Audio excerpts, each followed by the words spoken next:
1994 December 21 കേരളത്തിലെ കാസർഗോഡ് എന്ന സ്ഥലത്ത് ഗോപിക പാലാട്ട് ചിറക്കര വീട്ടിൽ ജനിച്ച ഇപ്പോൾ മഹിമ നമ്പ്യാർ എന്നറിയപ്പെടുന്ന തമിഴ്, മലയാളം സിനിമകളിലൂടെ ആകർഷകമായ പ്രകടനങ്ങളുടെ അംഗീകാരം നേടിയ ഒരു ഇന്ത്യൻ നടിയാണ്.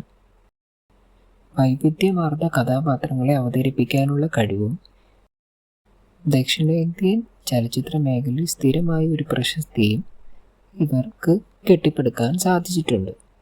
ചെറുപ്പം മുതലേ അഭിനയത്തിൽ മഹിമ നമ്പ്യാർക്ക് വളരെ താല്പര്യം തന്നെ ഉണ്ടായിരുന്നു.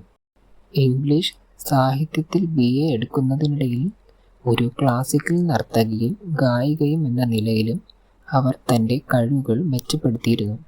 15ാമത്തെ വയസ്സിൽ കാര്യസ്ഥൻ എന്ന മലയാളം ചിത്രത്തിലൂടെയാണ് അഭിനയത്തിലേക്ക് കടന്നു വരുന്നത്.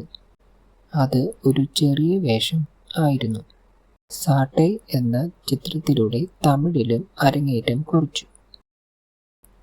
കുറ്റം 23 എന്ന സിനിമയിലൂടെ ഒരുപാട് നിരൂപക പ്രശംസ നേടിയെടുത്തിരുന്നു.